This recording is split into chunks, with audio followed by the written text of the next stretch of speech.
Today, I'm going to specifically be talking about how to even choose a market to start prospecting, how to choose an asset class. We're going to dive in. So I'm going to share my screen. We're going to dive into Reonomy. You can pull these lead lists from CREsync, CoStar, and Reonomy. You can pull them from PropStream. You can pull them from anywhere. Let's dive in. So first thing we're going to do is we're going to go to advanced search.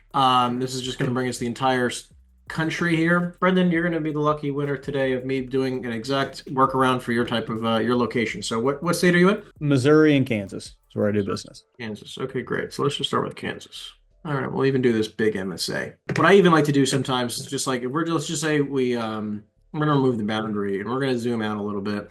We got Kansas and Missouri. What I like to do is just zoom in enough where I can kind of see what's popping up here, because what you'll notice is that there is more of a concentration in certain areas, right? Like obviously this huge MSA, right? Like Kansas City MSA is gigantic. Huge amount of opportunity here, a little bit of a pocket over here. Like I'm not just looking at your state, but I'm just looking in general, right? Like I look to look, just overall, this is where the majority of all the transactions are occurring. So let's say that we zoom in. We'll zoom in a little bit more in a minute here, but obviously I'm seeing that like the vast majority of all transactions are happening in this major MSA, pocket over here, pockets all along this way, and a little bit over here, right?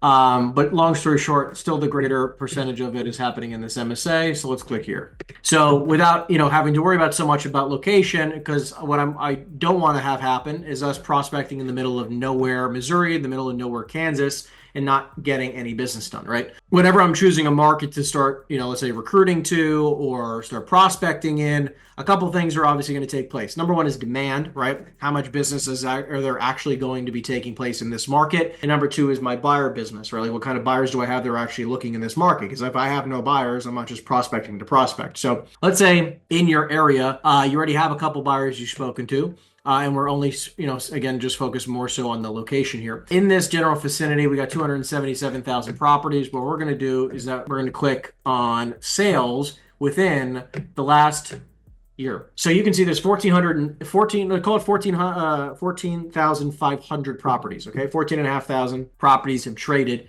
in the last 12 months, okay? Then I'm going to do the last 5 years. You got 71,000. 71,000 divided by 5 is what? 71 divided by 5 is 14.2. So basically the last 12 months has been almost identical to the last 5 years, which is pretty impressive. Just to kind of say that this market is still moving. Now we're going to do the same exact thing real quick for a couple different asset classes. Let's say that we look at shopping centers. Just the first one real quick. Last 5 years has been about 2,500, about 500 a year. In the last 12 months has been a little bit under the 500 a year, but about on par. Brendan, what kind of asset classes are you looking at? For the most part, do office.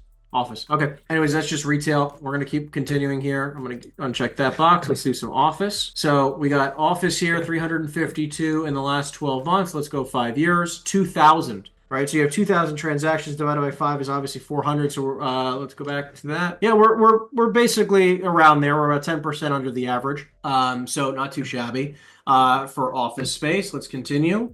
We're going to go industrial. 400 in the last 12 months. Last 5 years, 2,600. So about 550 per year. So last 12 months has been a little bit light. Actually, a lot light, like 20 or 30% off mark. Next, let's go to multifamily. Uncheck this. Multifamily. We're going to do general because I don't really care about duplexes, triplexes, quadplexes. We're just going to do multifamily general. So last 12 months is 369, 2,100, which is about 400 properties per year for the last 5 years, 420 to be exact. We're at 360, so on. So we're about 10 to 20% off mark. This just gives you some reference of like, okay, is there enough business actually occurring in this market for me to be excited about it? Because what we don't want to have happen is that we're starting to target a market. And let's just say as an example, let me see if I can get really granular to give you a good example.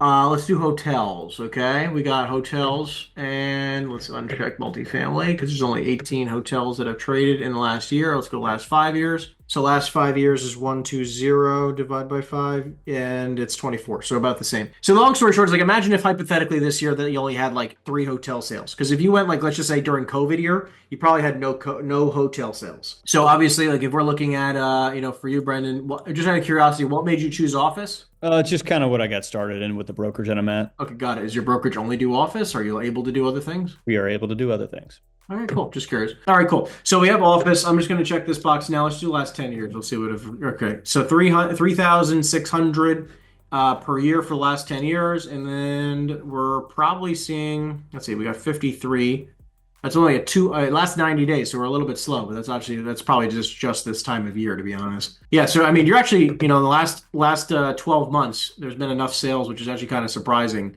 That's actually been above average for the last 10 years. Last 10 years, but not last five, because COVID obviously probably skewed that. So let's actually do this, right? Like we're gonna actually go to building area. Let's say we do 10,000 square feet or more. Sales last 12 months is 94. Last 10 years is what? Okay, so about 100, about 1100, so about 110 average per year. So let's try the last 5 years. So, anyways, the reason why I do this is that I like to play around to understand supply and demand metrics. So this gives us a really interesting idea of like saying, like, oh, okay, got it. So roughly right now, about 100 to 190 to 110 office buildings that are above 10,000 square feet are selling each and every single year. And what we can do here is that we can hit apply. Last 12 months, 10,000 square feet or larger. And you can start going through some of them and you can kind of get a gauge of what they're selling for, right? Obviously, CoStar will give you these types of metrics as well. This is just a quick pull on Reonomy. Did I accidentally do hotels in here? I think I did. Yeah, I think I saw hospitality. Yep. All right, cool. Let's uncheck that box. Anyways, pretty much the same metrics. Anyways, so let's continue. So above 10,000 square feet for office, we also know that let's go to sales price per square foot. So what we can see here which is very interesting, is that you can actually see that's under $1,000 a foot, obviously 500 a foot, 250 a foot, 175, whatever. So under, in the last 12 months, we see 27 that sold for under 25 bucks a foot, a few under 50 more, right? 75, 37, a little bit of a jump because this is probably class A. You can see a bunch of you can actually see how many are in each quadrant here. 3 in this range. Cool. So anyways, you can see like, okay, got it. So if I want to sell some office buildings, I need to be trading in this quadrant. Now what I'm going to do is I'm going to do hit apply. I'm actually going to go to the last 2 years of office sales because these will be active people. And then we're going to go to owners. So now what I can do is that I can look at all of the office building owners in this marketplace and say like, hey, who do I want to be doing some business with? I'll even adjust this here where I'll go under owner. I'll go to person, includes a phone number so I can actually make sure that I can connect with them, right? And then I'm going to go back to the owners tab. This here is showing me, okay, got it. So like this, obviously this guy's got 2 properties in this and he's got 36, a lot of office in his portfolio. I want to get to know Zach. Right? Is he in your database, Brendan? Yeah. Funny. I figured. Right. So Zach is obviously going to be a good buyer. A couple of these other guys, Steven's going to be a big buyer. I would definitely make sure that every single person on this top list, which obviously I'll even go to portfolio assess values, every single person on this list right here, probably top 25. Top 25 people should be on your list. Right. I mean, obviously this guy has a lot more industrial than he does office. So Richard is probably not a great one, but starting at Melissa, right? Melissa obviously has a very large portfolio specifically around office. How many of these do you recognize? Quite a few for the most part. Of the probably about 7, 8 of the 12 that's out there, right, that I see on my end. Does CoStar show you the metrics of their portfolio? Like this portfolio property types bar, I think is super important. Does CoStar show you that, I believe it does not. Not that I'm aware. I just know that it talks to you about their portfolio. Yeah, this gives you a really good idea of like what's going on in their portfolios. I'd love to see it. So long story short, this is like giving you some quick references. I love that here that you have some of these people that you actually can recognize. A lot of people don't recognize the people in their markets who are actually the dominant players, because if you had all 25 of these people on your list, maybe not all of them, because some of these people have a little bit more of a mixture, but call it around, let's say about a dozen of the best people on this list, you're going to have a much easier time knowing that you can transact at a high level whenever you come across something interesting. Very, very lucrative opportunity here. We could even do a little bit more. I'm going to go to map view. Let's go to properties, map view. Yep, great. So what's happening here is that you're also starting to recognize, like if we start looking at these deals, like this is everything that's sold 10,000 square feet and above, office that has sold in the last 2 years, that has a phone number that we can actually speak to somebody. So 80 properties. You can see that like there's a couple of decent quadrants that make sense, but if you had something out here, it's probably not going to trade. If you had something out this way, probably not going to trade. Down here, probably not going to trade. So it's like, okay, the more that we can prospect within the vicinity of where we know the vast majority of deals are trading, that's where we're going to make our money. So what I'd love to do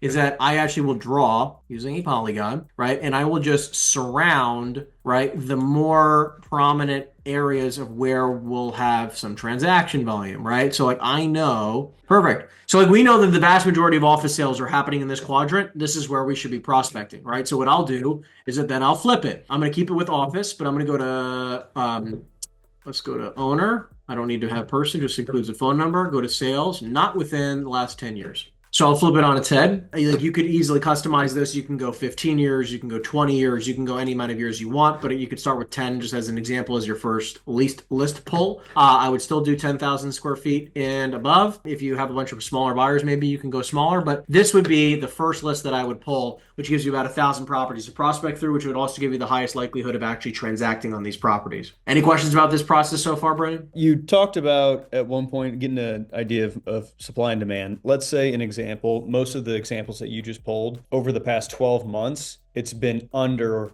the amount of transactions that the last 5 years or 10 years were. Mm-hmm. Does that, whether if it's under the average or over the average, does that encourage or discourage you from actually taking that said list or that said market on? I'm looking for extraordinary, like crazy differences. Like in 2020, you saw a large difference in some asset class. Most of these asset classes are still moving, right? Like I like to see that. Last 12 months has had some good volume. Even if it's only, it's 20% below the average, that's fine. We obviously know, like, why would that be the case? Interest rates, right? That doesn't scare me. What scares me is as if you told me as an example, you were a hotel broker in this market, you're gonna have you have a very small ability to do business. Like if we go backwards, I'm just going to skip backwards for a second. Let's go back last 2 years. Within the last 2 years, this is all fine. Let's just go back to here. Let's just click hospitality. There is only four, right? Like maybe I get rid of square footage. What else probably happened here? Sold within the last 2 years. In my draw filters. That's why. Okay, there you go. 17 properties in the last 2 years traded. Right? If we go back, let's even do the last 12 months. If you're a hotel broker in this market, you're going to struggle. I would never tell anybody who is trying to get, wants to be a hotel broker to sell in this MSA. Now, obviously, we could just go out bigger, right? Let's just say that now we're going to zoom out a little bit. We can obviously see that hotel business is a little bit tough in here. But if we start, let's say we scroll down a little bit, there's more of a pocket over here. Huge pocket in Dallas, the Fort Worth market, right? The DFW market. Huge opportunity to do some hotel business there. We could obviously see a massive amount of opportunity here in Houston for hotels, right? Much busier market. So I just like to look at do I have certainty that I can make money in this market? You know what I mean? Even with, I'm going to be honest, we're back to office for a second, okay? Just clean slate. Back to office last 2 years. You're going to see here, because I include a person. So you have 119 properties that traded in the last 2 years. I just want to be honest, right? Like it's not a lot. No, it's not. Right? So if we're looking at this from the lens of what would I choose to sell, right? If we're just saying hey, I'm curious about what I should start selling right now in this market, well, it probably wouldn't be office, right? It wouldn't be hotels either. But I'm going to look at, okay, what is blowing me away with, if I'm in this market specifically and I'm not moving anytime soon for this MSA, what would I want to sell? Well, I want to look at what is actually transacting at a very high rate. Well, office in the last 2 years, I'm actually going to increase this to last 5. So last 5, 10,000 square feet and above, because we want to do some decent sized sales. We got 324. Let's go over here. So office buildings, which we can just see is 285. I'm actually just going to uncheck this 100%. 324. You could even, a total for office buildings in this. 272 retail, which is actually kind of surprising. 376 in industrial. In multifamily, 261. So it's actually kind of wild. Your market's actually pretty interesting. The fact that you have a pretty healthy mix, which is actually pretty wild. I'm actually kind of shocked. It is actually as good of an office market as you could probably get. To be honest with you, let's do actually one more quick adjustment. Let's go to sales. Let's go to the last 12 months. Let's hit apply. Okay, so now that I don't have my draw filters, we're just doing this MSA, 10,000 square feet and above, sold in the last 12 months. That includes a phone number so we can reach out to them, but we don't even need to do that. 630 in the last 12 months. Actual just true sales with really not much. 10,000 square feet and above in this MSA, right? That's all we did. Last 12 months. So if we look at this now, it's 84 office properties, 106 retail. But if I just look at shopping centers and retail stores, I'm looking at only about 79. If we go to industrial, 159. So definitely a little bit on it's probably the most of all of them so far. And then you have 89 multifamily. So it looks like this is a heavy industrial market. So it's okay, if I was going to choose one, I probably would choose the one with the most going on. So it's I would probably choose industrial if I'm going to choose any of them. So industrial in its own is crushing every other competition by almost double in some cases. if I was wondering like what more like what I should be choosing asset class wise right now, it's very obvious if we just choose by numbers and statistics, the quick math. I'm looking at industrial probably for your market right now. You can make a quick gauge and say like, oh, okay, like if I want to specifically do it differently, let's say I only want to do deals between a million. If I want to do $1 million+ deals, okay, obviously like that's not a lot of them. No. But I'm just saying if you want to start getting into bigger size properties, what do we want to sell? Well, like I'm just saying like you got 25 office buildings that sold for over $1 million. It's actually pretty impressive. You have 17 retail. We go to industrial, 30 sold over a million, and multifamily 23. So industrial is still winning by almost 20%. But I mean, honestly, you could even argue that they're almost similar because you have all I didn't even notice the medical. So they're all identical. Like I'm not necessarily starting from scratch either. Like I have a buyer that would go buy office. I have a buyer that would go buy industrial. I don't know if I have a good retail, but I do also have a larger scale multifamily. So at the same time, like I could probably just prospect office one day, industrial the next day, multifamily the next day, and then go back, right? Yeah, for sure. Why not? Yeah, I mean, look, this is giving you just like this just kind of again, I like to go by math, I like to go by data, supply and demand metrics. Like I'm probably not going to go to this market and prospect hotels. It doesn't make any sense. Self-storage is also very light in this market. I obviously like I'm not probably going to prospect those two markets. Now, again, if I go statewide, it might be different, right? Like if I go, like just say Kansas, above $1 million in the entire state of Kansas, let's get rid of the say.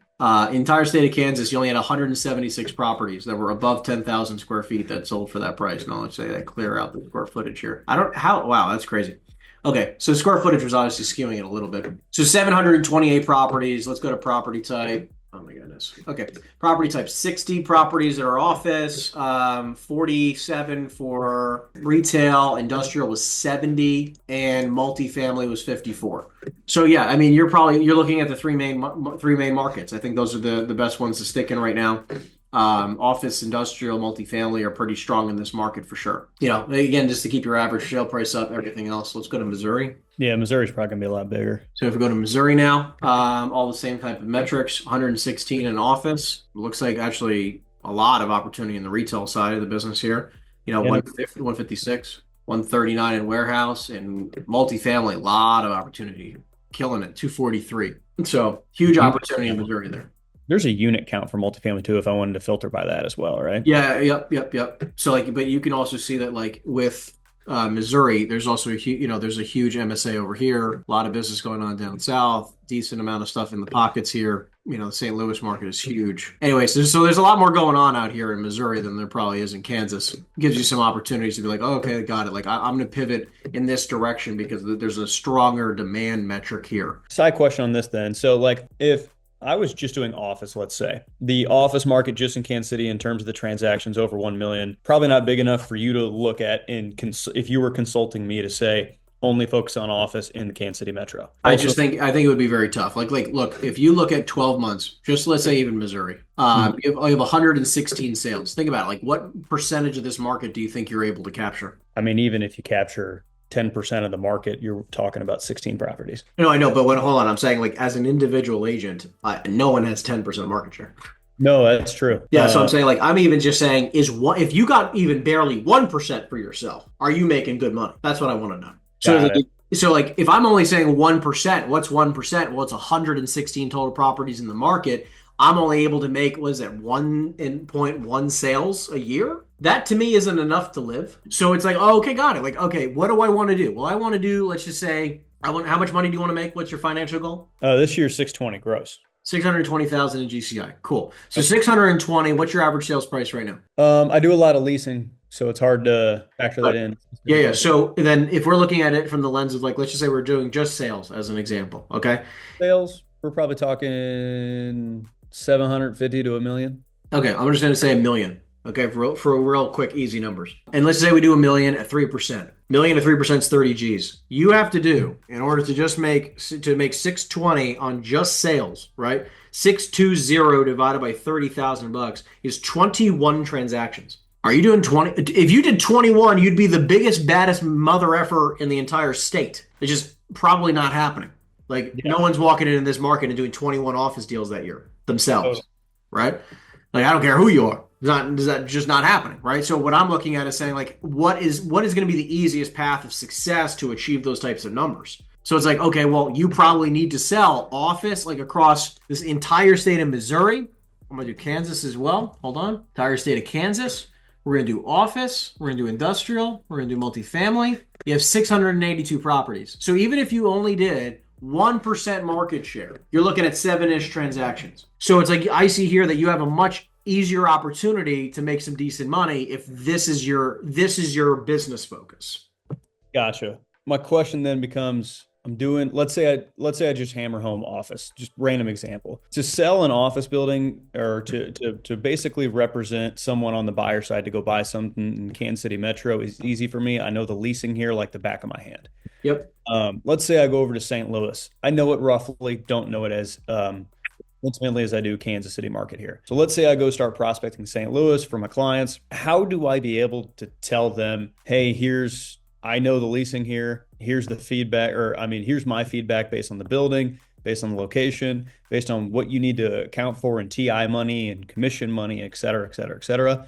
But basically leasing activity. How would you consult if you were going to a market where like you don't necessarily intimately know the leasing? Okay, what do you think your first three steps would be if you didn't know a market and you had a buyer, Blackstone wants to buy an office building in St. Louis? Well, first would probably be to look at what the higher look at the lease rates. What's being marketed as the higher lease rates versus the lower lease rates, so you know your rough areas. Number one, you're going to pull some type of report, probably using CoStar. And if you didn't have access to CoStar, you can look at, some freaking LoopNet listings and try to get a gauge of what's going on in the market, right? Okay, star. So we're all good. Yeah. So it's like, okay, we did that. Step one. Now, number two, what do you do? Probably call local office brokers. Okay, great. I agree. Call up a bunch of brokers in the area, gauge them a little bit. Say, hey, I'm an investor in the area. I own a bunch in the Kansas City metro.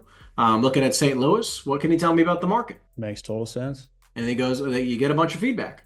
And then you call up some leasing brokers, you call up some sales brokers, you ask them some feedback. You get as much feedback as you can. What can you tell me about the best markets to invest in? Well, if you could invest in the three areas, where and why? You ask some leasing brokers, what area should I avoid? Where and why? Like you need to get some decent detail. You get all that feedback. Great. Now next, what would you do? I would have said look at lease rate trends going up or going down or staying stable, but that probably comes in with the report. I guess between the report being showing vacancy in each submarket, vacancy in the specific submarket of the property that we're looking at, vacancy in the whole market as a whole, plus contacting brokers, I would imagine that would be the extent of what I would do. I agree, but then there's still a third step, most important. Really, Probably drive it. not you don't need. I mean, like whether you drove it or not, you already did all the research. Research check. Now what? Call tenants maybe?